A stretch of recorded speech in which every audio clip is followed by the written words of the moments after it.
नमस्कार प्यारे साथियों, एक बार फिर से स्वागत है आपका अपने ऑनलाइन प्लेटफॉर्म में। मैं इतिहास के रूप में चर्चा करते हुए आज सल्तनत काल पर चर्चा करूंगी, जिसके अंतर्गत हम लोग 5 वंश के बारे में पढ़ेंगे। ये 5 वंश जो सल्तनत काल में रहे हैं, और इसमें हम लोग क्या क्या पढ़ेंगे। एक तो पढ़ेंगे जितने भी परीक्षा उपयोगी तथ्य हैं उस पर ध्यान देंगे, जितने भी परीक्षा उपयोगी तथ्य हैं इस पर ध्यान दिया जाएगा। साथ ही साथ में एक कॉन्सेप्ट के रूप में हम लोग आगे बढ़ेंगे कि अगर कोई घटना हुई, कोई परिघटना हुई है तो वो क्यों हुई, उनके पीछे क्या कारण रहे। साथ ही साथ हम लोग इन दोनों को एक बैलेंसिंग रूप में, एक बैलेंस के रूप में आगे बढ़ते हुए चीजों को आगे बढ़ाएंगे। इसी क्रम में आज हम आपके सामने गुलाम वंश, मैं 5 वंश के नाम आपको बता दूं। गुलाम वंश, खिलजी वंश, तुगलक वंश, सैयद वंश और लोधी वंश। ठीक है, सबके संस्थापक देखिए मैंने नीचे लिख दिए हैं। कुतुबुद्दीन ऐबक है गुलाम वंश के संस्थापक, खिलजी वंश के संस्थापक है जलालुद्दीन खिलजी, तुगलक वंश के संस्थापक है तुगलक साहब, सैयद वंश के संस्थापक है खिज्र खां और लोधी वंश के संस्थापक है बहलोल। ठीक है, आज हम गुलाम वंश के बारे में चर्चा करेंगे। तो देखते हैं, गुलाम वंश का जो संस्थापक था वो कुतुबुद्दीन ऐबक था। क्वेश्चन आता है गुलाम वंश का संस्थापक कौन था? कुतुबुद्दीन ऐबक एक प्रमुख शासक था। ठीक है, भारत में तुर्की राज्य का पहला संस्थापक। ठीक है, ऐबक का जो संबंध था वो किससे था? तुर्क जाति से। किस जाति से था? तुर्क जाति से था। ठीक है, राज्याभिषेक हुआ उसका 1206 में। इसकी पहली राजधानी लाहौर थी। ध्यान रखना, जो फर्स्ट कैपिटल बनी है सल्तनत काल की वो लाहौर बनी है। ऐबक को उसकी उदारता एवं दानशीलता के कारण लाख बख्श कहते थे, क्योंकि वो बहुत ज्यादा दान देता था, लाखों का दान देता था, इससे लाख बख्श कहते थे। ठीक है, उपाधि क्या थी? कुरान खां। कुरान का बहुत अच्छा वो मतलब एक्सप्लेनेशन पढ़ता था। लाख बख्श जो कि मैंने अभी बताया था, बहुत दानशील था। और हातिम ताई, ये हातिम ताई जो इनका जो उपाधि है किसने थी? ये मिनहाज उस सिराज थी। किसने दी? मिनहाज उस सिराज ने दी है। ठीक है, 1208 में गौरी के भतीजे गैसुद्दीन महमूद से दास्ता मुक्ति पत्र मिला। अच्छा, इनको दास्ता से मुक्ति पत्र किसने दिया था? गयासुद्दीन महमूद ने दिया। ठीक है, लेकिन दुख की बात यह कि 1210 में लाहौर में चौगान खेलते हुए घोड़ से गिरकर उनकी क्या हो गई? मृत्यु। तो ये 1206 से गद्दी पर बैठे हैं और सिर्फ 1210 तक ही वो शासन कर पाए थे, क्योंकि 1210 में इसकी मृत्यु हो गई थी। अब चूंकि चौगान खेलते हुए मृत्यु हुई तो आकस्मिक मृत्यु हुई, तो ऐबक की आकस्मिक मृत्यु के कारण आराम शाह को गद्दी पर बैठाया गया। वो कमजोर और आयोग शासित सिद्ध हुआ। आराम शाह गद्दी पर बैठाया गया, आयोग सिद्ध हुआ, तो अब इसे गद्दी से हटा के अब कौन गद्दी पर बैठेगा? इल्तुतमिश। ठीक है, इसके बाद एक प्रकार से देखें आराम शाह बहुत कम टाइम तक रहा। उसके बाद शमसुद्दीन इल्तुतमिश गद्दी पर बैठा। कभी कभी पूरा नाम पूछता है, इल्तुतमिश का पूरा नाम बताइए, तो शमसुद्दीन इल्तुतमिश था। ठीक है, अब परिचय क्या है इसका? ऐबक का गुलाम था, इसलिए इसको गुलामों का गुलाम कहते हैं, क्योंकि ऐबक एक गुलाम और ऐबक का गुलाम कौन था? इल्तुतमिश, इसलिए इसको गुलामों का गुलाम कहते हैं। और ये कुतुबुद्दीन ऐबक का क्या रहा है? दामाद था। ठीक है, ये किस तुर्क था? इलवरी तुर्क और बदायूं का ये क्या था? गवर्नर था। इसे दिल्ली सल्तनत का वास्तविक संस्थापक कहा जाता है। पहला पूछे तो कौन है? पहला पूछे कौन है? क्या बताएंगे? पहला तो कुतुबुद्दीन ऐबक है। लेकिन अगर वो आपसे पूछे कि वास्तविक संस्थापक कौन है, तब आप ऐबक नहीं बताएंगे, तब आप क्या बताएंगे? कौन है? इल्तुतमिश है। ठीक है, अब 1229 में बगदाद की खलीफा से सुल्तान की उपाधि प्राप्त करने वाला प्रथम शासक था। तो सुल्तान की उपाधि उसने किससे धारण की? बगदाद के खलीफा से। उसने अपने 40 गुलामों सरदार का एक गुट बनाया, जिसे तुर्कान ए चहलगानी कहा जाता है। ठीक है, तो तुर्कान ए चहलगामी ग्रुप किसने बनाया? क्वेश्चन पूछा जाता तो आप कह सकते हैं हाँ कि ये इल्तुतमिश ने बनाया। उसकी मृत्यु हो गई थी 1236 में। ठीक है, 1236 में मृत्यु हो गई, तो अब कौन गद्दी में बैठेगा? रजिया सुल्तान। ये पहली महिला मुस्लिम शासिका रही। बड़ी प्रॉब्लम इसको उठानी पड़ी, क्योंकि एक तो ये महिला रही तो लोग इसे एक्सेप्ट नहीं कर रहे थे। ठीक है, इल्तुतमिश के पुत्र कौन था? रुकनुद्दीन फिरोज। अब रुकनुद्दीन फिरोज को सब लोग गद्दी में बैठाना चाहते थे, लेकिन वो अयोग शासक था, इसलिए रुकनुद्दीन फिरोज को हटाकर वो शासक बनी थी। रजिया ने पर्दा प्रथा का त्याग कर पुरुषों की तरह चोगा, काबा और कुला, टोपी। देखो एक क्वेश्चन पूछा जाता है कि चोगा क्या है, काबा और कुला क्या है, टोपी पहनकर राज दरबार खुले मुंह में जाने लगी। मतलब क्या था? आप जानते हैं कि पर्दा प्रथा थी। आपको जो है पर्दा से ही आपको कहाँ पे उपस्थित होना पड़ता? दरबार में। आप बाहर जा रहे तो आपको पर्दा रखना पड़ता था मुस्लिमों में, महिलाओं द्वारा। तो रजिया ने क्या किया? नॉर्मल पुरुषों की तरह चोगा और कोला पहन के जाती थी। ठीक है, रजिया ने मालिक जलालुद्दीन याकूत को अमीर आखुर बनाया था। यही प्रॉब्लम कर गया था कि नहीं, इसी को लेकर इन्होंने याकूत और रजिया को लेकर लोगों ने जो एक मतलब एक कह सकते हैं कि र्यूमर उड़ाई थी, वजह से रजिया को लोग पसंद करना छोड़ दिए थे। एक प्रॉब्लम हो गई थी याकूत और रजिया को जो एक साथ लेकर प्रॉब्लम क्रिएट की गई थी। तो रजिया ने मालिक जमालुद्दीन याकूत को क्या दिया था, अमीर आफूर का पद नियुक्त किया था। रजिया की शादी अल्तुनिया के साथ हुई। उसने शादी करने के बाद रजिया ने पुनः गति प्राप्त करने का प्रयास किया, लेकिन वो क्या हो गई, असफल होगी कि लोगों ने उसे क्या किया, रिजेक्ट कर दिया। रजिया की हत्या 13 अक्टूबर 1240 में डाकुओं द्वारा कैथल के पास कर दी गई। ठीक है, उसके बाद गद्दी में बैठे हैं नसीरुद्दीन महमूद, जो कि 1246 से 1266 के बीच रहे। नसीरुद्दीन महमूद को शासनकाल में मिनाजुद्दीन सिराज मुख्य काजी के पद पर था। सिराज जो थे, मिनाजुद्दीन सिराज, वो क्या थे, मुख्य काजी के रूप में, जिन्होंने उनकी पुस्तक है तबकात ए नासिरी। क्वेश्चन पूछा जाता है तबकात ए नासिरी किसकी, तो मिनाजुद्दीन सिराज की। ये किसके दरबार में थे, नसीरुद्दीन महमूद के दरबार में थे। उन्होंने ही बलबन को उलूग खां की उपाधि प्रदान किया, बाद में अमीर हाजी बनाया।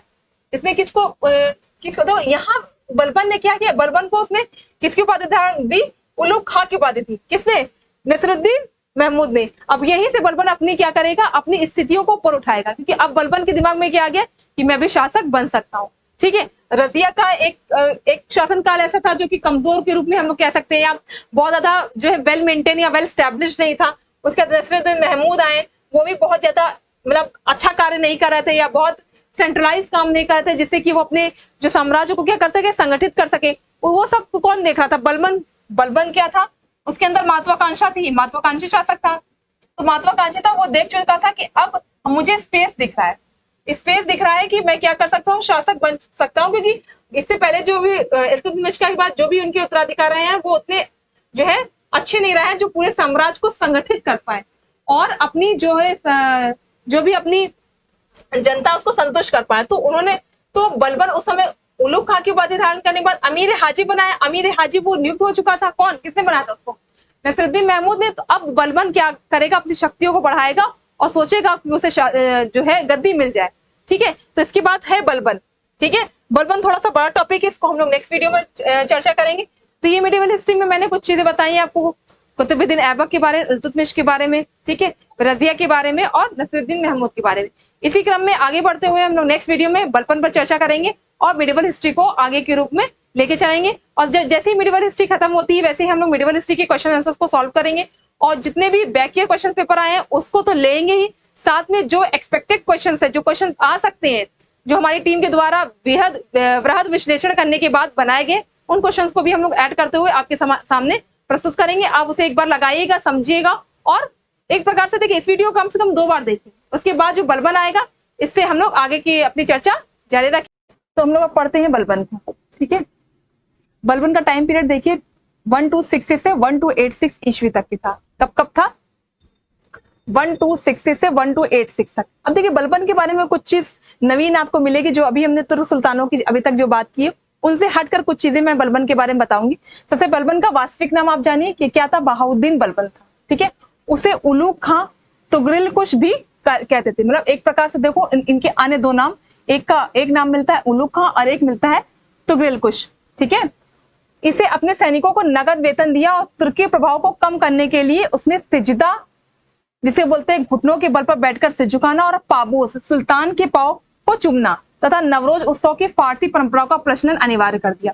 अब देखिए तुर्की प्रभाव को वो कम क्यों करना चाहता था, बलबन ऐसा क्यों चाहता था कि वो तुर्की प्रभाव को कम कर ले। देखिए कारण क्या था, इससे पहले कि जो भी मैंने आपको कुतुबुद्दीन ऐबक पढ़ाया, इल्तुतमिश पढ़ाया और रजिया सुल्तान पढ़ाया, तो वो जो 3 सुल्तान थे वो तुर्क थे और उनके जो उन्होंने अपने कस्टम्स लागू किए थे या प्रशासन में जो भी चीजें लागू की थी या फिर अपने जो भी नॉर्म्स लागू किए थे वो तुर्की प्रभाव पर थे। किसके प्रभाव पर थे, तुर्की प्रभाव पर थे। लेकिन ये जो शासक बलबन आया था, ठीक है, तो ये क्या करता था, अब चाहता था तुर्की प्रभाव को कम करना। वो चाहता था तुर्की प्रभाव कम हो जाए, तो और किस किस परंपराओं को वो फ्लरिश करना चाहता था, फारसी परंपरा को। ठीक है, क्योंकि वो उसको अपना वंशज मानता था। ठीक है, जब वो वंशज अपने आप को मानेगा तो ऑफकोर्स वो चाहेगा जो ऊपर के 3 सुल्तान है उनके प्रभाव की या उनके जो कस्टम्स हो उसको वो निम्न करे और अपने कस्टम्स को वो थोड़ा क्या करे, फ्लरिश करे। वही काम उसने किया और तुर्की प्रभाव को क्या किया, कम किया। उसकी जगह पर उसने कौन सी परंपरा को स्टार्ट किया, वो है फारसी परंपरा। इसके अलावा देखिए, अब जैसे मैंने बताया सिजदा का मतलब होता है ऐसे करके सिजदा करते हैं। ठीक है, दैट एकदम सेम, घुटनों के बल बैठकर सिर झुकाना। जैसे हम लोग ऐसे करके सिजदा बोलते हैं, उस समय क्या था, पैर बेंड करके बैठ के आप सिर झुकाते थे। किसके सामने, सुल्तान के सामने। क्यों सिजदा करते थे, क्योंकि सुल्तान अपने आप को आम जनता से क्या करना चाहता था, अलग।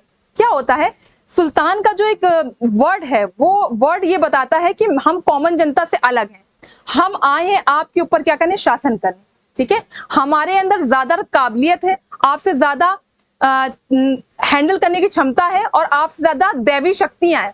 हमें ईश्वर ने भेजा है, ईश्वरीय शक्ति है हमारे पास, और हमें भेजा गया आप पर क्या करने, शासन करने के लिए। इसलिए वो अपने आप को, जो कि कॉमन पीपल, उनसे डिफर करने के लिए कुछ परंपराएं शुरू करेंगे, कुछ प्रथाएं शुरू करेंगे, जिससे कि उन्हें लगे कि हाँ, आप उनकी क्या कर रहे हैं, रिस्पेक्ट कर रहे हैं, और आप उनको क्या मान रहे हैं, सभी लोगों से बहुत ऊपर मान रहे हैं, या कह सकते हैं ईश्वरीय तुल्य मान रहे हैं। ईश्वरीय तुल्य, आप ईश्वर के सामने हाथ जोड़ते हैं, ईश्वर के पैर छूते हैं, ठीक है। उसी तरह वो क्या कहा था, घुटनों के बल बैठकर आपको क्या करना है, सिर झुकाना है। इसके अलावा पाबोस सुल्तान के क्या चुनना है, पाँव चुनना है। अब पाँव चुनने वाला कॉन्सेप्ट तो जान ही रहे हैं आप, पाँव चुनने, अभी आपसे जो सुपीरियर होगा आप उसके पैर चुनके आशीर्वाद लेंगे। तो ये कॉन्सेप्ट उसका करने का उद्देश्य था कि वो ये चाहता था कि मैं कॉमन पीपल से अपने आप को डिफर करूं और मुझे लोग ईश्वरीय तुल्य माने। इसलिए उसने सिजदा और पाबोस की प्रथा शुरू की थी। क्वेश्चन आता है, सिजदा और पाबोस की प्रथा किसने शुरू की थी? तो किसने शुरू की थी? बलबन ने, ठीक है। अब कह रहा है विद्रोह के प्रति उन्होंने रक्त और लौह की नीति अपनाई। इसे ही राजत्व का सिद्धांत का प्रतिपादन माना जाता है। देखिए, रक्त और लौह की नीति क्या, बहुत स्ट्रिक्ट पॉलिसी उसने अपनाई। मतलब जो भी विद्रोह करा सीधा काट दो गला, सीधा दमन कर दो उसका। कोई लिबरल पॉलिसी उसने नहीं अपनाई अपने किसके प्रति, विद्रोहियों के प्रति। विद्रोह के प्रति कोई लिबरल पॉलिसी नहीं, जो भी करना सीधा सीधा रक्त और लौह की नीति, सीधा सीधा आप क्या करो, उसका विनाश कर दो। इसे क्या कहते हैं, राजत्व का सिद्धांत। इसी कॉन्सेप्ट उसने क्या किया, राजत्व के सिद्धांत को अपना प्रतिपादन किया, ठीक है। कह रहा इसका राजत्व सिद्धांत ईरान शासकों से प्रभावित था, ठीक है। मैंने कहा था फारसी, ईरान, इन्हीं को अपना क्या मानता था, वो वंशज मानता था। किसका वंशज मानता था? ईरान का और फारस का, ठीक है। इसने तुर्कान ए चहलगामी की समाप्ति की। तुर्कान ए चहलगामी कमेंट बॉक्स में आप बताएंगे किसने शुरू किया था।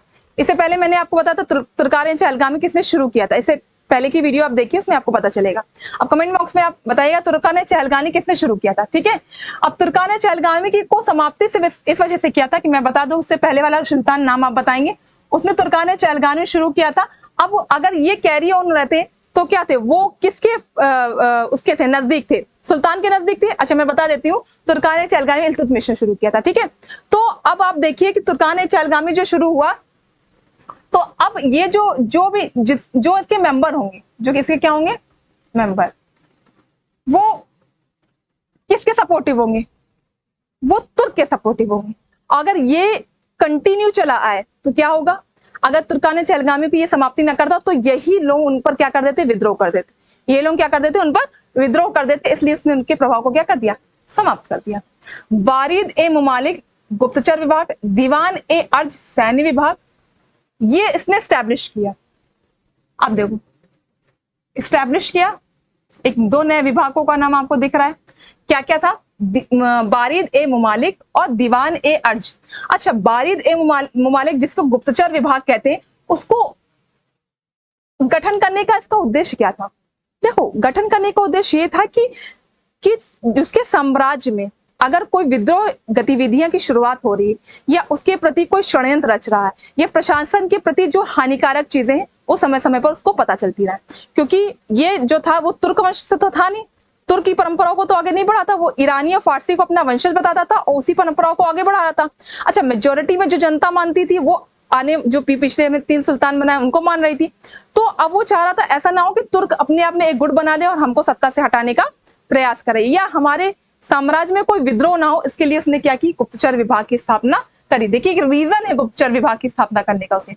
सैन्य विभाग को ये इतना स्ट्रॉन्ग, दीवान ए अर्ज को स्टैब्लिश करने का उद्देश्य था कि हम इतनी अपने सैन्य विभाग को स्टैब्लिश कर ले, इतना स्ट्रॉन्ग कर दे कि कोई व्यक्ति विद्रोह करे तो उसको पता हो कि हमारे पास अलग एक मिलिट्री फोर्स है जो कहीं ना कहीं आपको क्या कर सकती है, खत्म कर सकती है, ठीक है।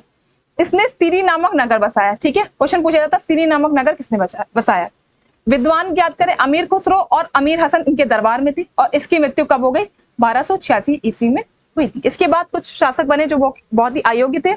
उसके बाद हम लोग का खिलजी वंश आ जाता है, ठीक है। देखिए, उसके बाद के राजवंश आपके एग्जाम के पॉइंट ऑफ व्यू से इंपॉर्टेंट नहीं, इसलिए इसको नहीं कराया गया, ठीक है। अब आते सीधे था भारत में इस्लामिक वास्तुकला, ठीक है। इस्लामिक वास्तुकला इन्हीं के समय से स्टार्ट हो गई थी। तो क्या क्या थी? भारत में गुंबद निर्माण व मेहराब निर्माण कला का विकास हुआ। क्या क्या निर्माण हुआ? गुंबद निर्माण हुआ और मेहराब निर्माण हुआ। ठीक है। कुरान की आयत, कमल, स्वास्तिक आदि का प्रयोग हुआ। इसमें मानव व पशु आकृति का प्रयोग नहीं था। कुरान की आयत, कमल और स्वास्तिक आदि का प्रयोग है, लेकिन मानव और पशु आकृति आपको नहीं मिलेगी। कुव्वतुल इस्लाम मस्जिद मिलेगी जो कि दिल्ली में है। ठीक है। भारत की प्रथम मस्जिद है। जैन मंदिर और वैष्णव मंदिर के अवशेष मिले। अब देखिए, जैन मंदिर और वैष्णव मंदिर के अवशेष इसलिए मिले कि कुव्वतुल इस्लाम मस्जिद पहले क्या था? जैन और वैष्णव मंदिर था। इसको तोड़कर कुव्वतुल इस्लाम मस्जिद का निर्माण दिल्ली में किया गया। अढ़ाई दिन का झोपड़ा जो कि अजमेर में, इसमें बौद्ध मठों के अवशेष प्राप्त हुए। विग्रहराज चतुर द्वारा लिखित नाटक हरिकेल में इसका वर्णन है। ठीक है। तो आप देखिए, ये बौद्ध मठ था पहले। ठीक है। या हो सकता है कोई मंदिर रहा हो जिसको तोड़ के अढ़ाई दिन का झोपड़ा अजमेर में बनाया गया। ठीक है। फिर बात करते हैं कुतुब मीनार की। तो ये दिल्ली में, इसका नाम कुतुबुद्दीन ऐबक ने लाल और पीले बलुआ पत्थर संगमरमर का प्रयोग हुआ है। 1993 में यूनेस्को का नाम आप जानते हैं, ठीक है, द्वारा विश्व विरासत स्थल का दर्जा दिया गया और लाल कोट के अवशेष पर यह निर्मित है। 1369 में बिजली काट क्षतिग्रस्त हो गया था। इसका जीर्णोद्धार किसने करवाया? फिरोज शाह तुगलक ने करवाया। इसमें 5वीं मंजिल जोड़ी गई। अन्य 3 मंजिल का निर्माण इल्तुतमिश ने करवाया। अब आप देखिए कौन कौन जुड़ा है कुतुब मीनार के जो है एस्टैब्लिशमेंट से। कुतुबुद्दीन ऐबक जुड़े हुए हैं। उसके बाद आप देखिए फिरोज शाह तुगलक जुड़े हुए हैं। फिर आप देखिए इल्तुतमिश जुड़े हैं। ठीक है। ये रहा है आपका पूरा गुलाम वंश जिसको आज हमने डिस्कस किया है। आपको होपली आपको ये वीडियो पसंद आया होगा, इसलिए लाइक करिए, शेयर करिए, कमेंट्स करिए, कोई प्रॉब्लम हो, समस्या हो बताइए, और साथ ही साथ कम से कम इस वीडियो को 2 बार देखिए। इससे आपको कॉन्सेप्ट और आपके फैक्ट्स दोनों कवर होंगे। आगे हम लोग नेक्स्ट वीडियो में खिलजी वंश पर चर्चा करेंगे। ठीक है। चलिए फिर नेक्स्ट वीडियो में मिलते हैं। तब तक नमस्कार। हंसते रहिए, मुस्कुराते रहिए और पढ़ते ने डिस्कस किया था गुलाम वंश के बारे में, जो कि सल्तनत काल का पार्ट है। इसी क्रम में हम लोग आगे बढ़ते हुए आज खिलजी वंश पर डिस्कशन करेंगे। तो हम लोग जब खिलजी वंश पर डिस्कशन करेंगे तो सबसे पहले हम लोग बात करेंगे जलालुद्दीन खिलजी के बारे में। ठीक है। जो कि 1290 से 1296 ईस्वी तक रहा है। ठीक है। इसे खिलजी वंश का संस्थापक कहा जाता है। ठीक है। तो खिलजी वंश का संस्थापक पूछा जाएगा तो कौन होगा? जलालुद्दीन खिलजी। इसकी राजधानी क्या थी? किलोर वरी या कैफूबाद द्वारा निर्मित थी। ठीक है। किलो खोरी भी कभी कहीं वर्ड आता है। ठीक है। किलो खरी है, ये थोड़ा सा वैसे हो गया, किलो खरी। ठीक है। इसकी राजधानी क्या थी? किलो खरी। कैफूबाद द्वारा निर्मित है किलो खरी। 2000 मंगोलों ने इसके शासनकाल में इस्लाम को स्वीकार किया और उनको रहने के लिए मंगोलपुरी की स्थापना की। ध्यान रखना, मंगोलों को बसाया किसने? जलालुद्दीन खिलजी ने।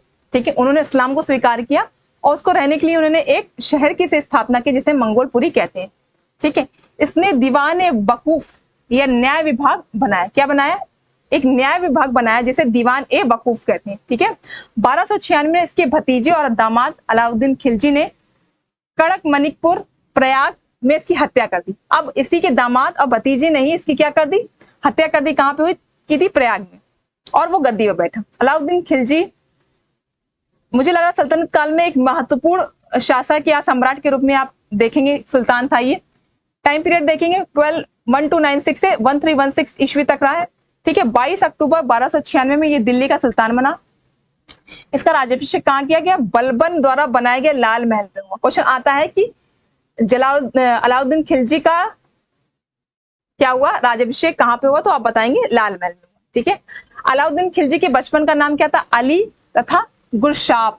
ठीक है। इनके बचपन का नाम अली और गुरशाब था। इसने सिकंदर ए सानी अर्थात द्वितीय सिकंदर की उपाधि धारण की। ठीक है।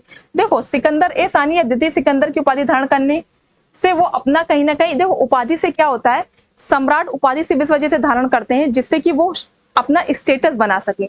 एक बड़ी उपाधियां क्या होती है? व्यक्ति के स्टेटस को बनाती हैं। आप जब भी सुल्तान का नाम लेते हैं और विद उसकी उपाधि के साथ, तो आप अपने आप में क्या महसूस करते हैं कि हम उनके अधीन हैं।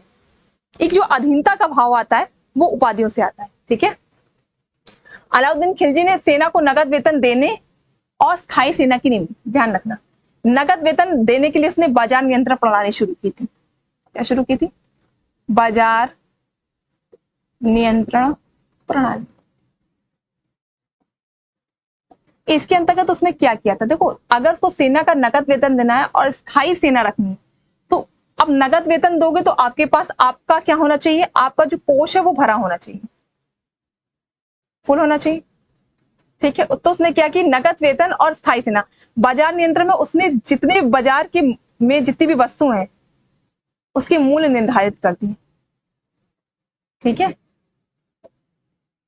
इसका ये जो मूल्य नियंत्रण या मूल्य निर्धारण जो प्रथा है ये बहुत ही ज्यादा फेमस हुई, ठीक है। तो आता है बाजार नियंत्रण प्रणाली किसकी, तो आप बता सकते हैं अलाउद्दीन खिलजी की।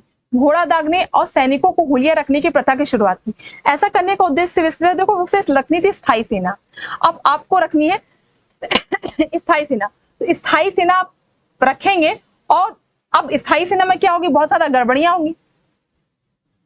उस गड़बड़ी को वो भाप चुका था, उस गड़बड़ी को दूर करने उसने घोड़ा को दागने की और सैनिकों का हुलिया, कि आप सैनिकों की अदला बदली ना कर पाए और घोड़ा ऐसा ना हो कि आप इसके साथ क्या करें, आप इसको भी क्या करें, आप अपने यूज में यूज कर लें, ठीक है, या फिर आप उसे बेच दें, ठीक है। तो इस तरह का ना हो पाए, इसलिए वो घोड़ा दागने और सैनिकों को हुलिया रखने की प्रथा शुरू की अलाउद्दीन खिलजी ने, ठीक है।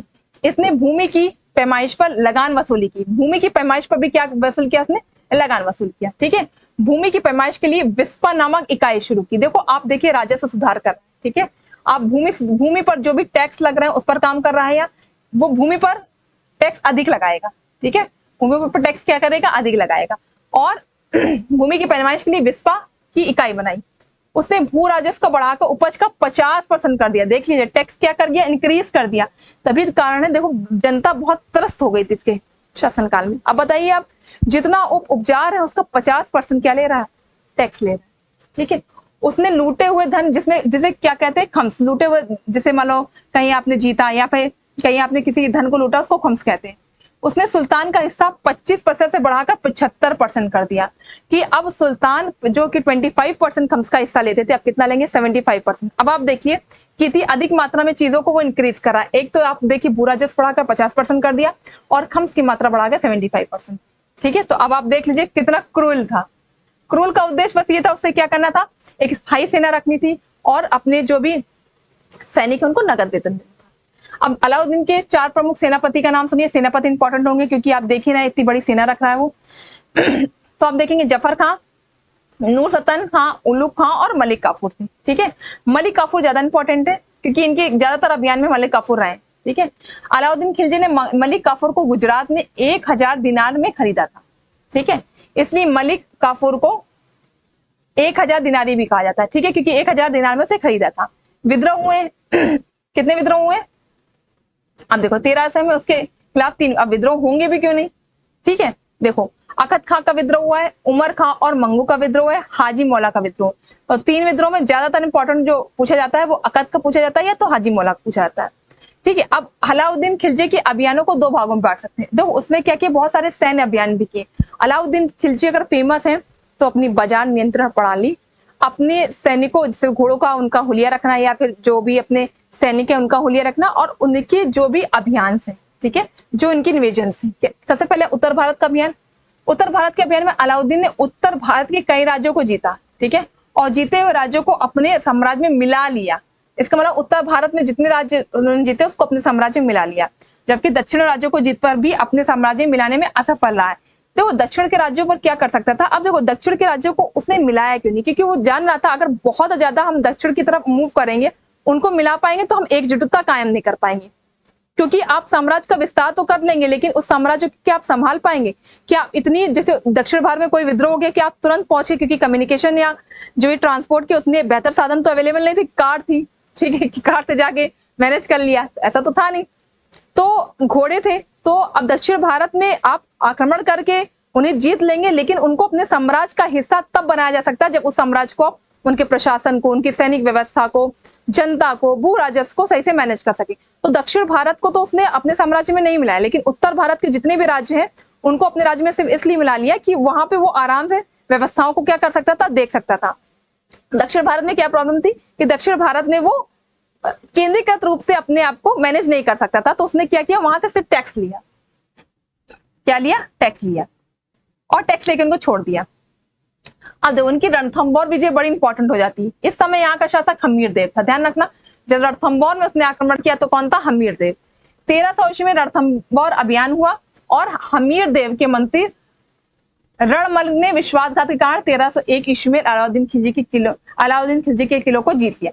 अलाउद्दीन खिलजी ने रणथंबोर के किलों को जीता केवल इसकी विश्वासघात की वजह से। आपने देखा होगा, आपको मिडिवल हिस्ट्री में इतने ज्यादा एग्जाम्पल्स मिलेंगे, ये कहीं ना कहीं हमारे लिए बहुत ही श्रमदायी चीजें हैं कि हमारे ही शासकों ने जो मुस्लिम्स हैं या जो विदेशी इन्वेजन है उनका साथ दिया केवल पैसों की वजह से। तो ये विश्वासघात आपको अंग्रेजों के समय में मिलेगा, जब सिंधिया जो है विश्वासघात करते हैं और बहुत सारी जो हमारी प्राइवेट सूचनाएं हैं वो अंग्रेजों को लीक करते हैं, जिससे अंग्रेजों को बहुत ज्यादा सफलता मिलती है। यही तो कारण है कि अंग्रेजों ने फूट डालो राज करो की नीति से हमारे साम्राज्य को इतने टाइम तक क्या बना था, निवेश। खैर वो हम लोग आगे डिस्कस करेंगे। अब देखेंगे चित्तौड़ विजय। टाइम पीरियड याद रखिएगा, टाइम पीरियड पूछ जाता है कभी कभी। रणथंबोर विजय कब थी? 1300 में। उसके बाद हम नेक्स्ट देखेंगे चित्तौड़ विजय। तो चित्तौड़ विजय मिलेगी 1303 ईस्वी में। कब मिलेगी? 1303 में। अब देखिए 1303 में चित्तौड़ अभियान अलाउद्दीन ने रानी पद्मावती के लिए किया। अब देखो ये कॉन्सेप्ट आपने कहीं ना कहीं मूवीज में भी देखा होगा। That is very famous thing which we are seeing in the movie also. तो अलाउद्दीन ने रानी पद्मावती के लिए ये किया और यहाँ के राजा कौन थे? रतन सिंह को पराजित कर दिया। किंतु रानी पद्मावती ने चित्तौड़ की महिलाओं के साथ क्या कर लिया? जौहर कर लिया। मूवी का नाम मुझे याद नहीं आ रहा। दैट इज द मूवी कि जब उन्होंने जौहर प्रथा की थी और जौहर के माध्यम से क्या किया था अपने, हाँ मूवी का नाम पद्मावत था, राइट, याद आ गया।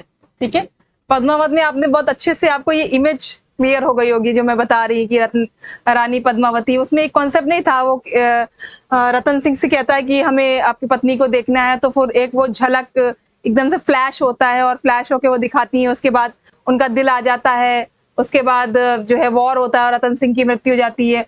और उसमें जो हीरोइन रहती है वो कहती है हमें मिलके क्या करना पड़ेगा? जौहर करना पड़ेगा। तो वो चित्तौड़ की जितनी भी और भी जिनके हस्बैंड की डेथ हो गई थी सबने मिलकर क्या किया था? जौहर किया था। The movie is Padmaavat. ठीक है, देन मालवा विजय। मालवा विजय की बात करें कब हुआ? 1305 में। इस समय यहाँ का शासक था महलक देव। देखो शासकों के नाम याद रखो। मालवा विजय में कौन थे? महलक देव थे। उसके बाद चित्तौड़ में कौन थे? रतन सिंह थे। इससे पहले वाला जो हमने रणथंबोर बताया था तो हमीर देव थे। ठीक है, तो कुछ नाम याद रखिएगा। मालवा विजय में थे महलक देव। 1905 मिसप्रिंट हो गया। ठीक है, 1305 में मालवा अभियान हुआ और इसमें महलक देव पराजित हुआ और मालवा को सल्तनत में मिला लिया गया। मालवा चूंकि उत्तर भारत में मिला लिया गया। दक्षिण भारत के अभियान देखें तो सबसे महत्वपूर्ण अभियान था वो है देवगिरी अभियान, जो हुआ 1307 में। ठीक है, इस समय देवगिरी का शासक था रामचंद्र देव। देखो क्वेश्चन पूछा जाता है कि हमारे देवगिरी के अभियान में कौन शासक था? तो शासकों के नाम थोड़ा सा आप थोड़ा याद रखिएगा। तो रामचंद्र देव थे। 1307 में मलिक काफूर। ठीक है, मलिक काफूर ने देवगिरी पर आक्रमण किया। मलिक काफूर को हमने बताया था उनका सेनापति था। ठीक है, देवगिरी अभियान के पश्चात सुल्तान ने इसे 1 लाख स्वर्ण मुद्रा एवं राय राया की उपाधि प्रदान की। ठीक है, दक्षिण भारत के ये अभियान थे। ठीक है, और निर्माण कार्य अगर मैं देखूं कि क्या क्या अलाउद्दीन खिलजी ने निर्माण कार्य में किया, तो अलाई दरवाजा दिल्ली में, सीरी का किला दिल्ली में और 1000 खंबा का महल दिल्ली में उसने बनवाया। ठीक है, तो अलाउद्दीन खिलजी आपको समझ में आ गया क्या स्थिति थी खिलजी वंश में। ठीक है, सबसे पहला जो शासक था जो कि संस्थापक था उसके बारे में मैंने बताया आपको, ये भी आप अच्छे से समझ गए होंगे, जलालुद्दीन खिलजी। ठीक है, जलालुद्दीन खिलजी की में ये जरूर क्वेश्चन याद रखिएगा। 2000 मंगोलों को उन्होंने क्या किया था? इस्लाम धर्म स्वीकार करवा के कहाँ पे? मंगोलपुरी में उसने मैनेज करवाया था उनको। ठीक है, और उसके बाद अलाउद्दीन खिलजी, जिसमें मैंने बताया उनके विजय अभियान इंपॉर्टेंट हो जाते हैं, उनकी बाजार नियंत्रण प्रणाली इंपॉर्टेंट हो जाती है, उत्तर भारत दक्षिण भारत दोनों के अभियान और उनके निर्माण कार्य। ठीक है, इसी क्रम में आगे बढ़ते हुए हम लोग नेक्स्ट जो वीडियो उसमें चर्चा करेंगे तुगलक काल। ठीक है, तुगलक काल पर चर्चा करेंगे। आप अच्छे से इस वीडियो को देखिएगा। जो समझ में नहीं है कमेंट बॉक्स में कमेंट करिएगा, मैं इसका आंसर जरूर दूंगी। अच्छे से हिस्ट्री पढ़िए। History is not about fact, is all about concept and fact, जो कि हम लोग साथ में लेके चलते हैं। ठीक है, तो इसी क्रम में हम लोग हिस्ट्री में आगे बढ़ते हैं। और इससे पहले वाली वीडियो में हम लोग ने गुलाम वंश और खिलजी वंश पर चर्चा की थी। इसी क्रम में हम लोग आगे बढ़ते हुए आज तुगलक काल पर चर्चा करेंगे। ठीक है, तुगलक काल की बात करें टाइम पीरियड की, तो ये 1320 से 1414 ईस्वी तक रहा है। इसका जो प्रथम सुल्तान है वो गयासुद्दीन तुगलक है। इसका टाइम पीरियड 1320 से 1325 ईस्वी तक रहा, बहुत कम टाइम पीरियड। देखिए सितंबर 1320 में खुसरो खां को हराकर दिल्ली में तुगलक वंश की स्थापना की और इसके पिता का संबंध तुर्की जाति और माता का संबंध हिंदू धर्म से था। ठीक है, पिता जो थे वो तुर्क थे, जो माता थी उनकी हिंदू थी। ठीक है, किसको हराया उन्होंने? ठीक है, खुसरो को। उपाधि क्या धारण की? सल्तनत काल का प्रथम सुल्तान जिसने गाजी की उपाधि धारण की। किसकी उपाधि धारण की? गाजी की। ठीक है, अब गाजी कौन थे? गाजी जो थे वो मध्य एशिया की लड़ाकू जाति थी। एक प्रकार से ये देखिए, रिलेट कर लीजिए इसको। इसे मलिक उल गाजी की उपाधि धारण की और ये उपाधि इसने मंगोलों को हराने के बाद धारण की। तो गयासुद्दीन तुगलक ने जब मंगोलों को हराया तब उन्होंने कौन सी उपाधि धारण की? मलिक उल गाजी की उपाधि धारण की। इनके कार्य क्या रहे? बहुत ज्यादा टाइम पीरियड तक नहीं रहा, आप देख लीजिए, ठीक है, तो काम बहुत ज्यादा कर नहीं पाएगा, ठीक है। उसने अमीरों की भूमि को पुनः वापस कर दिया। देखो, अमीरों को वो संतुष्ट करना चाहता था, अमीर संतुष्ट नहीं थे इससे पहले वाले शासकों से, उनको संतुष्ट करने के लिए, जिससे कि उनका जो अब उसने स्थापना कर दी है तुगलक वंश की, वो स्टेबल रहे, इसलिए वो अमीरों को खुश करना चाहता था। इसने नहर निर्माण एवं डाक व्यवस्था को शुरू किया। ध्यान रखनी, नहर निर्माण करने वाला प्रथम सुल्तान पूछे तो गयासुद्दीन तुगलक होगा। तो नहर निर्माण प्लस डाक व्यवस्था, अभी आगे भी इस बारे में बताएंगे। इसको स्टार्ट करने वाला, इसको शुरू करने वाला शासक का नाम पूछे तो गयासुद्दीन तुगलक था। तुगलकाबाद नगर जो दिल्ली के पास था, की स्थापना की थी इसने, तुगलकाबाद नगर की स्थापना। अनावश्यक धन की को वापसी लेना उसने शुरू कर दिया था। मृत्यु कब हुई? 1325 में जूना खां के द्वारा बनाए गए लकड़ी के महल टूटने से हुई। बाद में इसका मकबरा दिल्ली में बनवाया, दिल्ली में मकबरा है, लकड़ी का महल टूटा था, जूना खां ने बनवाया था, उससे इसकी मृत्यु हो गई थी। नेक्स्ट, आप इसको ध्यान रखिए, मैं इसको मोहम्मद बिन तुगलक मतलब एमबीटी बोलूंगी, एमबीटी मतलब मोहम्मद बिन तुगलक। एमबीटी का जो टाइम पीरियड आप देख लेंगे 25 से 51 तक रहा है, ठीक है। 1325 में पिता गयासुद्दीन तुगलक की मृत्यु के बाद शासक बना।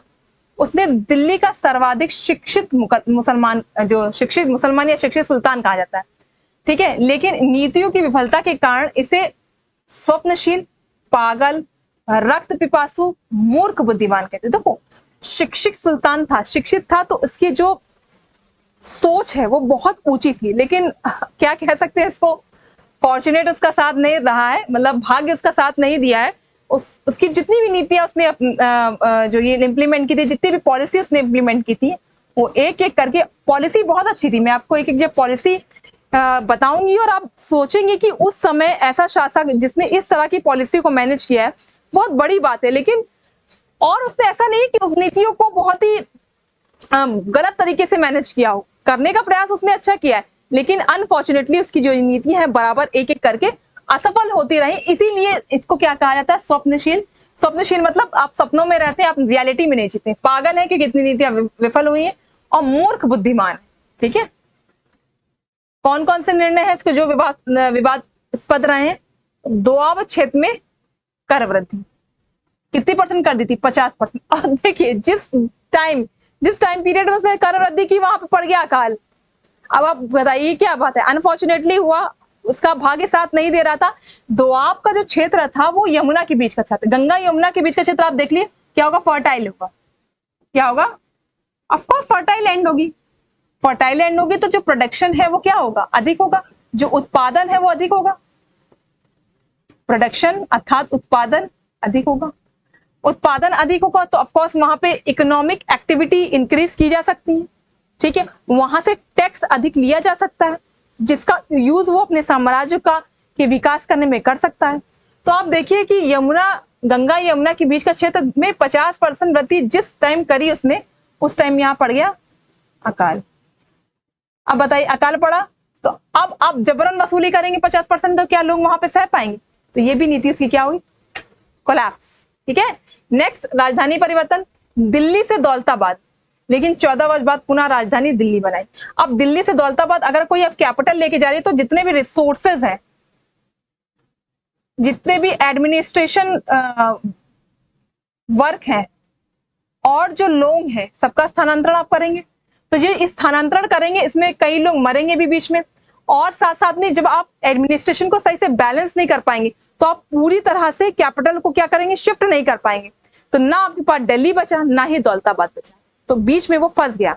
तो एक दूसरा जो कि प्रॉब्लम वाला एरिया था वो राजधानी परिवर्तन इसने किया। पहला, दोआब क्षेत्र में वृद्धि की, निर्णय विफल। सांकेतिक मुद्रा का प्रचलन शुरू किया, जिसमें चांदी के सिक्कों के स्थान पर तांबे कांसे के सिक्के चलवाए। एडवर्ड थॉमस ने इसे प्रिंस ऑफ मनियर्स, सिक्के ढालने वाला सुल्तान का। अब देखो, सांकेतिक मुद्रा का प्रचलन अगर मैं बोलूं, सांकेतिक देखो क्या था, चांदी और सोने के सिक्कों के स्थान पर उसने किसके सिक्के चालू किए? कांसे और तांबे के सिक्के। अब इससे क्या हो गया, जब उसने ये मुद्रा चलाई, देखो ये मुद्रा उसने फारस के शासक की नकल पर चलाए। फारस का एक शासक था, उसने भी इसी तर्ज पर अपना सांकेतिक मुद्रा चलाई थी, जो कि उसका क्या हुआ था, सफल हुआ था। तो उसे लगा हो सकता है कि हम अपने जो भी साम्राज्य में इसको चालू करें तो वो सफल हो जाए, लेकिन वो परिस्थितियां नहीं समझ रहा था। देखिए जो पॉलिसी है वो परिस्थिति वर्ष चेंज होती रहती है। फारस की परिस्थितियां, हाँ मान लेते हैं वो उस अनुकूल रही होगी, तो वहां पे वो चीज क्या रही है, इजिली आप इंप्लीमेंट कर सकते हैं। लेकिन इंडिया सब कॉन्टिनेंटल में या आपके साम्राज्य में वो परिस्थितियां नहीं है कि आप हूबहू किसी पॉलिसी को उठा के इंप्लीमेंट कर दीजिए। ठीक है, आपने देखा होगा कि हमारे यहाँ कोई भी पॉलिसी इंप्लीमेंट होती है तो क्या होता है, पूरे राज्यों में या पूरे देश में एक साथ वो इंप्लीमेंट नहीं होती। पायलट प्रोजेक्ट का नाम सुना होगा आपने, पायलट प्रोजेक्ट के रूप में 10 जिले, 15 जिले, 50 जिलों में शुरू किए थी। बेटी बचाओ बेटी पढ़ाओ भी आपने सुना होगा कि 100 जिलों से प्रारंभ किया गया था। आप देखिए कि सभी एरिया में उसको इंप्लीमेंट किया गया। तो पायलट प्रोजेक्ट सिर्फ इसीलिए, अगर सफल होगा तो उसमें अधिक धन लगा के उसको आगे की ओर मैनेज करेंगे, अगर असफल होगा तो वहीं से उसको क्या कर देंगे बंद। तो एक प्रकार समझ में आता ना कि रिस्पॉन्स क्या है समाज का, क्या ये पॉलिसी आगे कंटिन्यू हो सकती है कि नहीं। तो ये सब चीजें थोड़ी सी आप ध्यान रखिएगा। तो सांकेतिक मुद्रा का प्रचलन करवाया, ठीक है, और क्या कह रहा, चांदी के सिक्कों के स्थान पर क्या शुरू किए, तांबे के सिक्के। अब देखो इससे क्या हुआ, ये प्रॉब्लम क्रिएट हो गई, कांसे और तांबे के सिक्के उसने जो मैनेज करा, हर घर टकसाल बन गया था। ये एक वर्ड आता है कि इसकी सांकेतिक मुद्रा जो कि चांदी के स्थान पर तांबे के प्रयोग से हर घर टकसाल, हर घर क्या तांबे के सिक्के ढाल रहा था। तो आप बताइए मुद्रास्फीति बढ़ेगी या घटेगी। ठीक है, अधिक मूल्य या अधिक सिक्के क्या होंगे, मार्केट में होंगे, और ये भी इनकी योजना क्या हो गई, असफल हो गई। बहुत बड़ी सेना बनाई, ठीक है, क्यों सेना बनाई बड़ी, क्योंकि वो 2 अभियान के ध्यान दे रहा था। पहला था कराची अभियान जो कि हिमालयन रीजन पर था, और दूसरा था खुरासान अभियान जो कि मध्य एशिया के बीच था। अब ध्यान रखिएगा, जो इसने बहुत बड़ी सेना बनाई ना, अब सेना किस लिए बनाई थी, क्योंकि उसे कराची अभियान करना था, उसे खुरासान अभियान करना था। क्या करना था, कराची अभियान करना था और खुरासान अभियान करना था। ये भी दोनों अभियान वो इंप्लीमेंट नहीं कर पाया। अब तुम इंप्लीमेंट नहीं इसे कर पाए और तुमने रख दी एक बड़ी सेना, इस बड़ी सेना का भरण पोषण कैसे होगा। तो आप देख रहे हैं एक बड़ी सेना को स्टार्ट कर दिया, लेकिन ये भी दोनों अभियान खत्म, इसका मतलब चौथी योजना भी असफल। तो आप देखिए दोआब क्षेत्र में वृद्धि, राजधानी परिवर्तन, सांकेतिक मुद्रा और सेना का गठन जो कि कराची और खुरासान के लिए था वो भी असफल। ठीक है, लेकिन साथ साथ में उसने कृषि सुधार भी किए। ठीक है, कृषि सुधार के लिए उसने अमीर ए कोही नामक एक विभाग की स्थापना की। क्वेश्चन आ जाता है अमीर दीवान ए कोही किसने स्टैब्लिश करवाया, तो आप बता सकते हैं किसने। ठीक है, नामक विभाग बनाया, उसने फसल चक्र प्रणाली, अकाल संहिता और तकाबी ऋण जैसी योजनाओं को शुरू किया। तो एक एग्रीकल्चर को लेकर एक अच्छे सुधार उसने शुरू किए।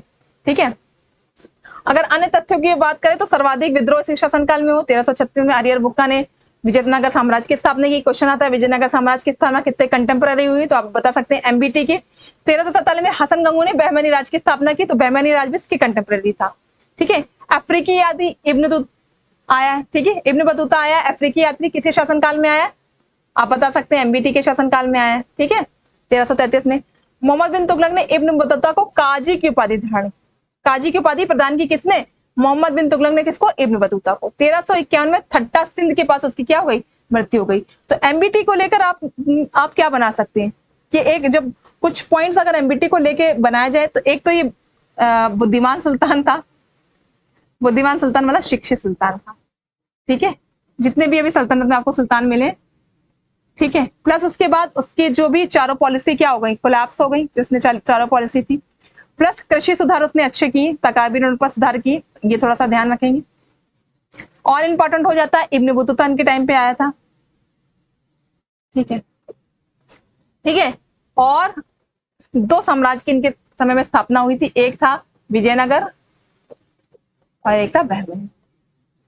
आप ऐसा करके ऐसा करिए जिसमें शॉर्ट नोट्स मैंने बनाया एमबीटी को लेकर 4-6 पॉइंट। तो आप जब वीडियो देखा करिए ना, साथ साथ में अपनी नोटबुक में बस ऐसे से क्रॉस करके पॉइंट्स बना लीजिएगा। आपको मालूम है हिस्ट्री बमुश्किल मिडिवल आपको 5 या 6 पेज में खत्म हो जाएगा। छोटा छोटा बनाएंगे और रिवीजन करने में आसान। वो एग्जाम टाइम बस उठाया 5-6 जो है बार उसको रिवीजन कर लिया, आपको इजी रहेगा। आप एक प्रकार से ऐसे वेन डायग्राम बना के प्रयास करिएगा, इसको आप कर लीजिए। वीडियो देखिए, पॉज कट करके आप वेन डायग्राम बना लीजिए। ठीक है, तो इससे क्या रहेगा, आपको एग्जाम टाइम रिवीजन करने में आपको दिक्कत नहीं होगी। इसके साथ ही जब हम लोग क्वेश्चंस करवाएंगे, अभी हम लोग एंशिएंट हिस्ट्री के क्वेश्चंस देखेंगे, मिडिवल हिस्ट्री क्वेश्चन देखेंगे, मॉडर्न के करेंगे, तो आप क्या करेंगे, जिस दिन टेस्ट होगा उसके 1 घंटे पहले सारा रिवीजन किया, फिर टेस्ट दे दिया, तो आपके लिए वो चीजें क्या रहेंगी, आसान रहेंगी, आप जल्दी रिवीजन कर पाएंगे, आपके माइंड में स्टेबल रहेंगी चीजें। तो थोड़ा सा इस चीज को ध्यान रखिए, वीडियो के साथ साथ थोड़े बहुत नोट्स बनाते हुए चलिए, ठीक है। फिरोज तुगलक गद्दी पर बैठे उसके बाद 1391 से 1388 के बीच, ठीक है। ये चचेरा भाई था किसका, मोहम्मद बिन तुगलक का। 2 बार राज्याभिषेक किया, एक तो ठट्टा में एक तो दिल्ली में। ठट्टा में वहीं जहां पे ये मरे थे। उसने शरीयत के अनुसार शासन चलाने का निर्णय लिया, मतलब शरीयत मतलब वो पक्का मुसलमान था, जो शरीयत में जैसे जैसे लिखा है कि शासन कैसे चलाना वैसे इसने कंटिन्यू किया। प्रशासनिक और लोक कल्याणकारी कार्य बहुत किए। अगर आपको बोले जाए लोक कल्याणकारी लोक कल्याणकारी कार्य किसने अधिक किए, तो फिरोज तुगलक ने, एफटी ने, ठीक है। अब जो कल्याणकारी कार्य को मैं रिलेट करती हूँ, नीति निर्देशक तत्वों को क्या कहा जाता है, लोक कल्याणकारी राज्य को स्टेबल करने के लिए अगर कोई पथ प्रदर्शक है तो हमारे कौन है, नीति निर्देशक तत्व। पॉलिटी जब मैं पढ़ाऊंगी तो इस पर डिस्कशन करूंगी। कुछ इतिहासकारों ने इसे सल्तनत काल का अकबर कहा है, क्योंकि इसके जो भी प्रशासनिक और जो सुधार इसने किए, चाहे प्रशासनिक सुधार हो चाहे आर्थिक सुधार हो, ठीक है, उसने जो सुधार किए इसलिए क्या कहा जाता है, सल्तनत काल का अकबर कहा जाता है। ये ब्राह्मण पर जजिया कर लगाने वाला पहला मुस्लिम सुल्तान। अब देखो शरीयत के अनुसार सब चीजें मैनेज कर रहा है, तो शरीयत में क्या ब्राह्मणों को अच्छा कहा गया, नहीं, तो इसलिए ब्राह्मण पर उसने क्या लगा दिया, जजिया कर लगा दिया, ठीक है। ऋणों की समाप्ति की, उसने किसानों को ऋण माफ कर दिया और उसके द्वारा केवल 4 कर लगाए गए, खराज, खुम्स, जजिया और जकात, यही 4 लगाए गए, बाकी को उसने समाप्त कर दिया। राजनीतिक अपराधों को दंड विधा में परिवर्तन किया, सरकारी सेवा को वंशानुगत बनाया, नगद वेतन की जगह जागीर देने की व्यवस्था को पुनः प्रारंभ किया, यही गलत कर दिया, जागीर प्रथा आगे बहुत ज्यादा प्रॉब्लम क्रिएट करेगी। 3 प्रकार की मुद्राओं का प्रचलन किया, शशगनी, अद और वृश्क। एक बार क्वेश्चन पूछा गया था आपके एग्जाम में, शशगनी मुद्राएं किसने चलाई, तो एफटी ने चलाई। इसने अनेक नहरों का निर्माण किया। देखना, नहरों का निर्माण करने वाला पहला शासक कौन था, बताया हमने आपको, कमेंट बॉक्स में बताइएगा। और अनेक नहर, सबसे अधिक नहरें अगर बनाई गई तो किसी काल में एफटी के शासनकाल में, फिरोज तुगलक की। इसकी नहरें दिल्ली और हरियाणा के मध्य केंद्रित थी। जो किसान इन नहरों को सिंचाई करते थे उसे हक ए शर्व नामक सिंचाई कर लिया जाता था। ये उपज का 1/10 था। मतलब अगर आप जिनकी नहरें जो उन्होंने बनाई थी अगर उसको आप यूज कर रहे हैं तो आपको क्या देना पड़ेगा, आपको इरिगेशन टैक्स देना पड़ेगा, सिंचाई कर देना पाएगा, जिसे हक ए शर्व कहते हैं, जो उपज का 1/10 था। ये सर्वाधिक दास प्रेमी था। उसने दासों को नियंत्रण के लिए दीवान ए बंदगान अर्थात दास विभाग की, क्या किसने, दासों का एक अलग विभाग स्थापित किया। ध्यान रखना, पूछा गया है दीवान ए बंदगान किसने स्टैब्लिश किया, ये किसके लिए था, तो किसके लिए था, तो आप कह सकते हैं किसके लिए था, दासों के लिए था। किसने स्टैब्लिश किया था, तो फिरोज तुगलक ने। उसने अनेके शिफा खाना, निःशुल्क चिकित्सालय की स्थापना करवाई और दारुल शमा नामक राजकीय अस्पताल खोला। देखो कितने लोग कल्याणकारी कार्य कर रहा है, देखिए ये सब आप देखिए लोक कल्याणकारी कार्य। उसकी आत्मकथा फुतुहत फिरोजशाही थी और 1389 में इसकी क्या हो जाती है, मृत्यु हो जाती है। तो ये रहा है हमारा कंप्लीट तुगलक काल। होप आपको अच्छे से समझ में आया होगा। वीडियो को फिर से मैं पुनः कहूंगी 2 बार देखिए, नोट्स बनाइए। नोट्स बनाने से ही आपको ये फायदा होगा कि जब हम लोग क्वेश्चन आंसर की सीरीज में आएंगे तो आप फटाफट आंसर्स देंगे और आपका जो कॉन्फिडेंस है वो बिल्डअप होगा। वैकेंसी आने से पहले तैयारी करेंगे ना तो आप कम से कम काफी स्टेप जो है लोगों से आगे रहेंगे, ठीक है। आप रिवीजन करेंगे, मल्टीपल रिवीजन से चीजें क्या होंगी और बेटर होंगी, ठीक है। तो इस वीडियो को देखिएगा, इसे पहले वाले जो भी मैंने वीडियो सल्तनत काल में डाले उसको भी देखिएगा। चलिए अब हम लोग सैयद वंश पर चर्चा करेंगे, ठीक है। जैसा कि हम लोग जानते हैं कि हम लोग सल्तनत काल पढ़ रहे हैं, इसी पर आगे जिस वंश पर हम लोग चर्चा करेंगे वो है सैयद वंश।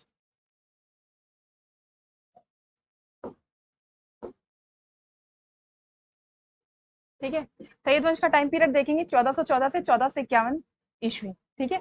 एक चीज इसमें इंपॉर्टेंट आती है, ये एकमात्र सिया वंश था, ठीक है। अभी तक जितना भी मैंने बताया इसमें ये मतलब नहीं बताया कि ये पर्टिकुलर किसी वंश से रिलेटेड है, लेकिन ये दिल्ली का एकमात्र कौन सा वंश है, सिया वंश है। देखो यहाँ का जो मेन शासक है वो खिज्र खां रहा है।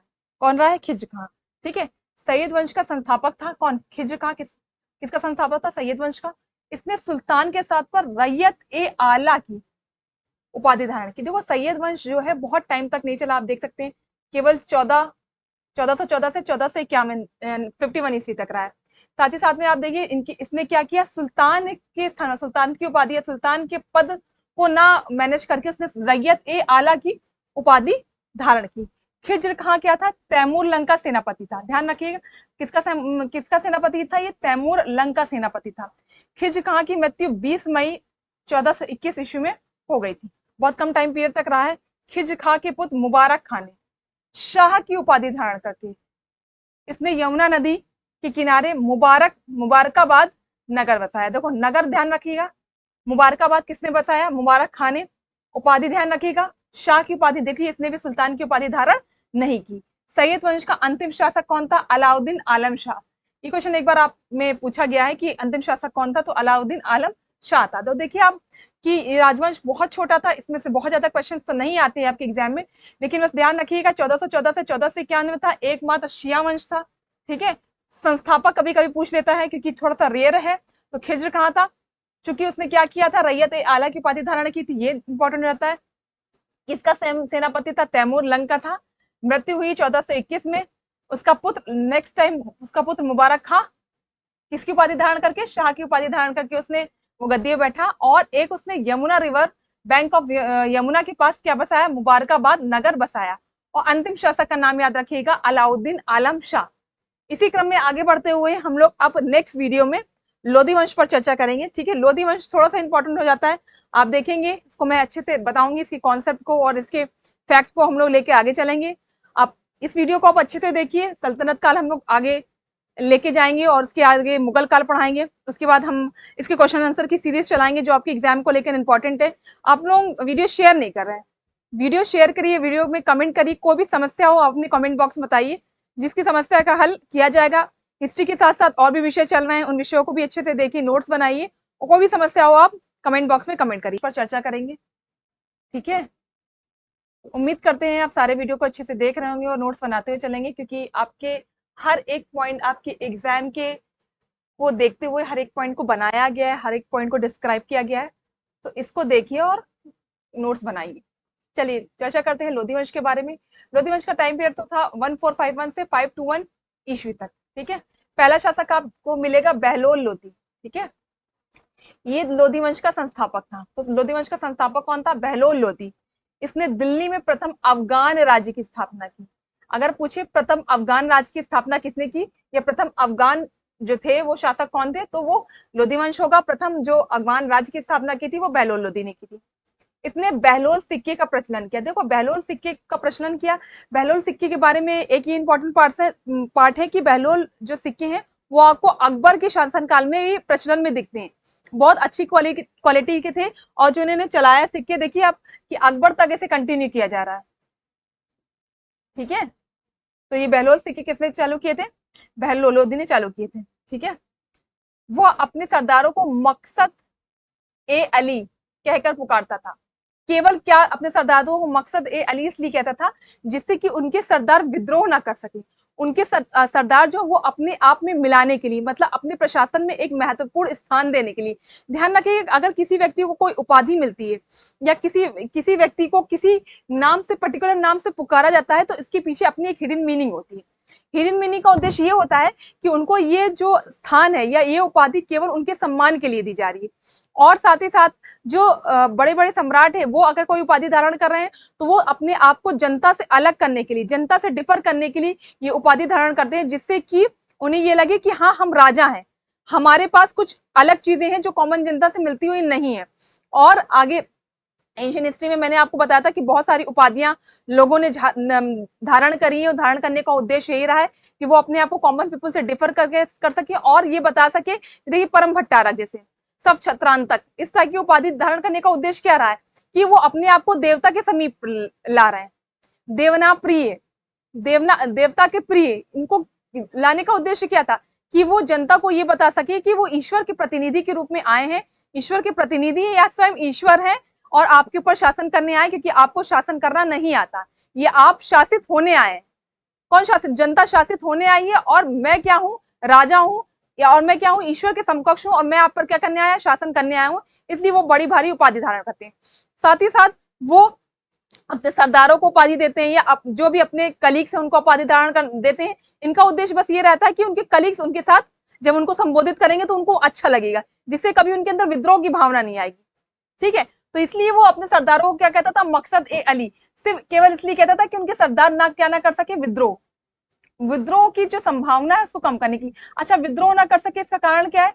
अब आप देख रहे हैं बहलोल लोधी हैं, हम नए नए लोधी वंश की स्थापना की तो अब सहयोग चाहिए। अगर इसको स्टेबल करना है, इस राजवंश को क्या करना है, आपको स्थिर करना है, इसका स्थायित्व चाहिए। क्या चाहिए? स्थायित्व। तो अगर आपको स्थायित्व चाहिए, स्टेबिलिटी चाहिए किसी में, इस राजवंश में, तो आपको अपने सराउंडिंग से जो भी महत्वपूर्ण व्यक्ति है उनके साथ आपको लिबरल रिलेशन बनाने हैं। लिबरल मतलब उदार रिश्ते बनाने हैं। इस लिबरल या उदार रिश्ते के लिए इसने अपने सरदारों को क्या कहा, मकसद ए अली कहा। सल्तनत कालीन सुल्तानों में सर्वाधिक समय तक सुल्तान ये रहा है। ठीक है, उसके बाद बहलोल लोदी के बाद आते हैं सिकंदर लोदी। टाइम पीरियड 1489 से 1517 ईस्वी। इसे निजाम खां के नाम से भी जाना जाता है। ठीक है, 1504 में इसने आगरा नामक शहर को बसाया। क्वेश्चन आ चुका है, आगरा शहर की स्थापना किसने की थी? सिकंदर लोदी ने की थी। और 1506 में इसने आगरा को क्या बना ली, अपनी कैपिटल बना ली। तो आगरा को कैपिटल किसने बनाई? सिकंदर लोदी ने। भूमि नापने के लिए गज ए सिकंदरी नामक इकाई शुरू की। बहुत ही इंपॉर्टेंट है, अभी तक इस तरह की चीजें मैंने नहीं बताई। इसका मतलब और जो भी सम्राट या राजा हुए, शासक हुए, उन्होंने इस ओर ध्यान ही नहीं दिया है। भूमि नापने के लिए एक महत्वपूर्ण इकाई गज ए सिकंदरी, जो अकबर के कहा जाता था, अकबर ने भी इसको क्या किया, फॉलो अप किया, उसको उन्होंने शुरू किया। अनाज से कर हटा दिया, टैक्स हटा दिया अनाज से। कारण क्या था अनाज से कर हटाने का? देखिए अनाज क्या होता था, छोटे किसान थे। अब जो छोटे किसान होंगे तो उनका जो भी लैंड होगी वो कम होगी। अगर उनके पास लैंड कम है तो वो जो भी उपजा रहे हैं उसकी मात्रा कम होगी, और मात्रा कम होगी क्योंकि उन्हीं का भरण पोषण हो जाए, वो राजा को क्या देंगे? वो राजा को उस अनाज में टैक्स क्या देंगे? अगर वो टैक्स देने लगेंगे तो वो उनका भरण पोषण कैसा होगा? तो उन्होंने कह दिया कि अरे, चूंकि लिबरल शासक था, ठीक है, आप जानते हैं एक लिबरल शासक के रूप में हम लोग सिकंदर लोदी को जानते हैं, इसलिए अनाज से टैक्स हटाने का उद्देश्य था कि उसी की जनता जो है वो क्या रहे, परेशानी में न रहे, समस्या में न रहे, या राजा के को ऐसा ना लगे कि राजा उसके लिए उनके लिए कुछ कर नहीं रहा है, राजा अपना दायित्व तो नहीं पूरा कर रहा है। तो एक बहुत अच्छा ये लोदी वंश में सिकंदर लोदी ने एक अनाज पर टैक्स हटा के किया है कि एक एग्जाम्पल रखा है कि राजा का दायित्व ये भी है कि जो प्रजा है वो सुख समृद्धि से रहे। सुख समृद्धि से रहे मतलब उसकी पोषण आवश्यकताएं भी क्या हो, पूरी हो। और पोषण आवश्यकता तभी पूरी हो पाएंगी जब उसके पास अनाज होगा। ठीक है, तो क्या किया उन्होंने, अनाज से कर हटाया। ये गुलरुखी के नाम से अपनी कविताएं लिखता था। ठीक है, ये उपनाम है उनका। इसी उपनाम से क्या लिखते थे, वो कविताएं लिखते थे। इसका मतलब एक प्रकार का वो कवि भी था। ठीक है, मैंने आपसे एक क्वेश्चन पूछा था कि सबसे पढ़ा लिखा व्यक्ति कौन था, तो मैंने आपको बताया था कि सल्तनत काल में सबसे पढ़ा लिखा था मोहम्मद बिन तुगलक। अच्छा, एक क्वेश्चन कमेंट बॉक्स में कमेंट करिएगा कि कल्याणकारी जो कार्य है, सबसे ज्यादा कल्याणकारी कार्य करने का जो श्रेय है वो किसे दिया जाता है, उस शासक का नाम बताइएगा। ठीक है, ये समझ में आ गया। गुलरुखी नाम से वो कविताएं लिखता था। उसने आयुर्वेद ग्रंथ का फारसी में अनुवाद करा, जिसे फरहंग ए सिकंदरी कहा गया। ध्यान रखिएगा, आयुर्वेद ग्रंथ का उसने क्या करवाया, फारसी में अनुवाद करवाया। फारसी समझ जान ही रहे हैं, उसकी भाषा रही है काय की, कोट की। 1517 में इसकी मृत्यु हो जाती है। ठीक है, उसके बाद गद्दी पे बैठे हैं इब्राहिम लोदी। टाइम पीरियड देखेंगे 1517 से 1527। ये लोदी वंश का क्या था, अंतिम शासक था। आप जानते हैं इसके बाद कौन गद्दी में बैठ गया था, इसको हराकर बाबर गद्दी में बैठ गया था। 1517 में ग्वालियर के शासक विक्रमजीत को इसने पराजित किया। ठीक है, एक युद्ध है खतौली का युद्ध 1518 में इब्राहिम लोदी और राणा सांगा के बीच हुआ था। मालवा को जीतने के लिए हुआ था, मतलब मालवा को लेकर इन दोनों के बीच क्या हो गई थी, बहस, या मालवा को लेकर इन लोगों के बीच एक ठनक थी। तो मालवा को लेकर किसके बीच वॉर हुआ, इब्राहिम लोदी और राणा सांगा के बीच वॉर हुआ, जिसे खतौली का युद्ध कहते हैं, जो 1518 में हुआ। इसमें राणा सांगा ने इब्राहिम लोदी को क्या कर दिया, पराजित कर दिया। इब्राहिम लोदी जो है वो पराजित हुए और राणा सांगा क्या हुए, विजय हुए। 21 अप्रैल 1526, ये तो आप दिन नहीं भूल सकते, ये डेट नहीं भूल सके, क्योंकि ये पानीपत का क्या हुआ था, फर्स्ट युद्ध हुआ था। 1526 21 अप्रैल सिविल सेवा दिवस पर। ठीक है, ध्यान रखिएगा 21 अप्रैल सिविल सेवा दिवस है। तो 21 अप्रैल पानीपत का प्रथम युद्ध इब्राहिम लोदी और बाबर के बीच हुआ। बाबर ने अपने तोपखाना और कुशल सेना की मदद से इस युद्ध को जीत लिया। ठीक है, और इस युद्ध को जीत लिया और एक नए युग का सूत्रपात हुआ, वो है मुगल काल। अपने लोगों ने ही धोखा दिया था, मुगल एरा शुरू हो जाता है।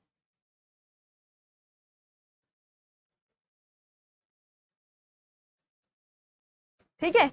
21 अप्रैल 1526 पानीपत का फर्स्ट वॉर, इब्राहिम लोदी बाबर के बीच। इब्राहिम लोदी हारता है और बाबर जीतता है। और बाबर क्या करता है, दिल्ली को कैप्चर करता है और मुगल वंश की नींव डालता है। और मुगल को वंश को आगे की ओर हम लोग अब कंटिन्यू करेंगे। साथ ही साथ बस मैं इतना कहूंगी आपसे कि हर चीज आपकी सिलेबस के अकॉर्डिंग पढ़ाई जा रही है।